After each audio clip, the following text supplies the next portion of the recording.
Welcome to Young Black Lives Honored. Be sure to subscribe and turn on the notification bell. Also, give this video a thumbs up and leave a respectful comment below.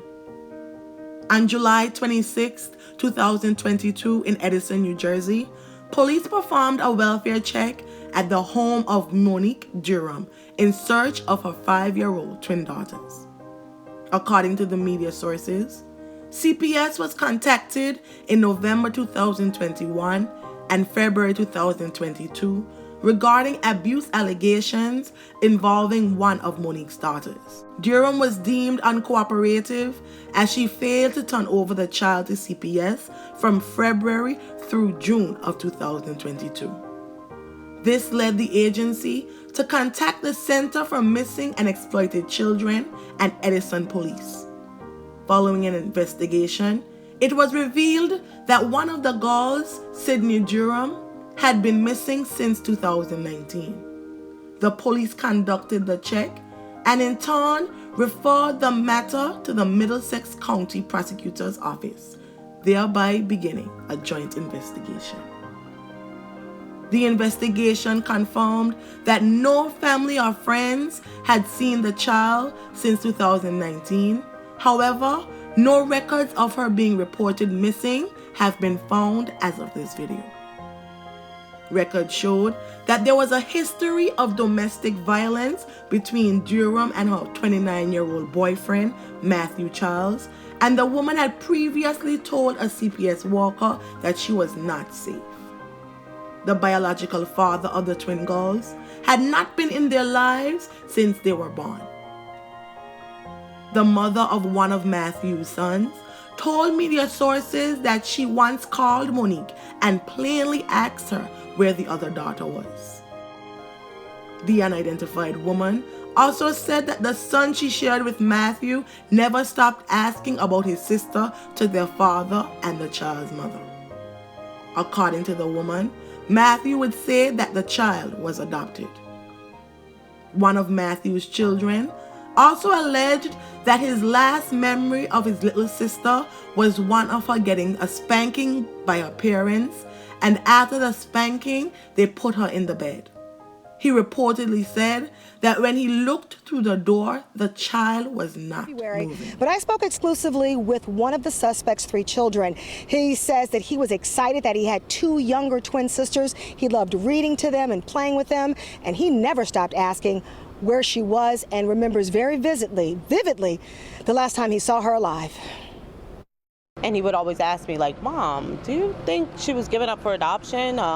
Where could she have went? Like, you think we can find her? This is the apartment where 2 twin sisters should have grown up together. But one is gone, the other too young to know she ever existed. I know my son would ask her if she remembered that she had a sister, and she would say no. She doesn't know.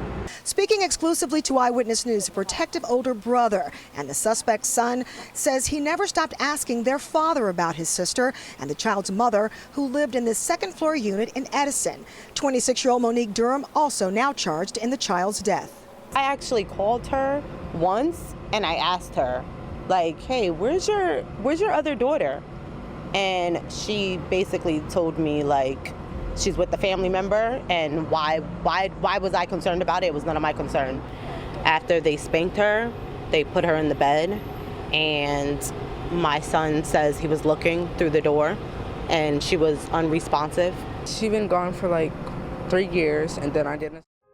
As the investigation progressed, authorities determined that Durham's boyfriend had engaged in conduct resulting in the missing child's death in 2019 when she was just 2 years old and illegally disposed of the child's remains.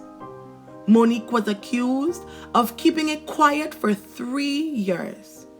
Ultimately, the child's remains were found in the man's basement in Perth Amboy. The duo was arrested on August 1st, and Matthew was charged with 2 counts of second-degree endangering the welfare of a child, 1 count of second-degree desecration of human remains, and 1 count of first-degree murder. Monique was charged with 2 counts of second-degree endangering the welfare of a child and 1 count of third-degree theft. The couple was held at the Middlesex County Adult Correctional Center pending a detention hearing. Sydney would have turned 5 years old on August 5th. A fight between 2 men. The state would also submit. Remain quiet. Matthew Childs III had to be reprimanded twice for uncontrolled outbursts in a Middlesex County courtroom Tuesday afternoon. While DCP&P was investigating allegations that Matthew Childs had committed an act of physical abuse against victim 2, a 5-year-old child, and victim 1's twin, it was discovered that victim 1 had not been seen by anyone since 2019. Do you have any questions? No. Durham is charged with 2 counts of child endangerment and theft for continuing to accept child support from the biological father of her deceased daughter.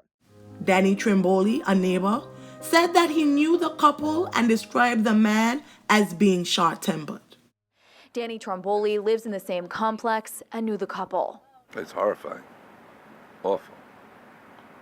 It's disgusting. Cops were here for a couple hours. Probably about like 4 or 5, I would say. Yeah.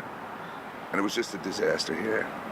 You know, you didn't know what was going on. There was a lot of activity. In Perth Amboy, officers used a search warrant to look around Childs' property. Police say through their investigation, they found out Childs killed the little girl 3 years ago and disposed of her remains. They were all over. I mean, they were also in other people's yards as well when we were looking at them. I mean, they were definitely out here with a motive to try to find something, and they were definitely going all over. Neighbors here were not exactly shocked that Childs was charged. They say he has a short temper. I grew up with him. I mean, everybody grew up in the neighborhood. I mean, always at one point in time, he always had like this anger management problem. Like he would always lose control. You hear him screaming, arguing with his parents, his mother. It's unfortunate. A criminal complaint released by the Middlesex County Prosecutor's Office reveals some more information regarding the case.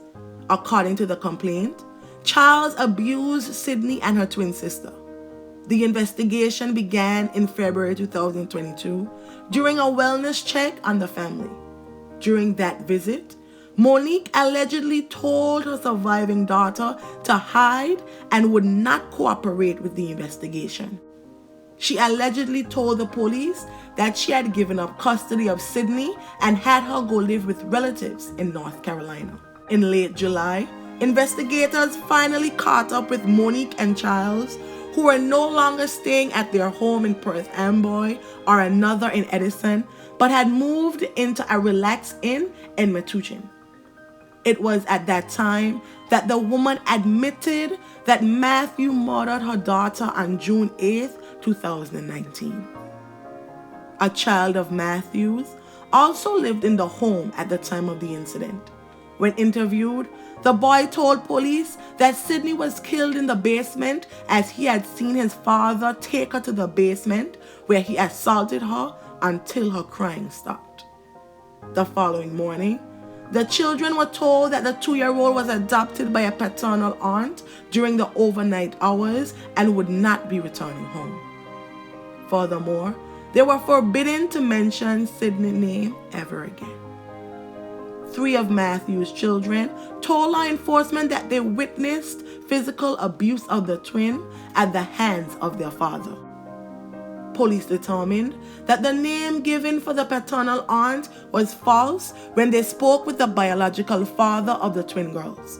He also stated that his sister did not have custody of the child. As of this video, Monique has been released from jail and is on home detention and electric monitoring. She is not allowed to see her surviving daughter or any child under the age of 18 without supervision. I will be following the case, so be sure to subscribe and turn on notifications so you don't miss any updates. May the family and friends of Monique Durham find solace in the happy memories, and may her soul rest in perpetual peace. Thank you.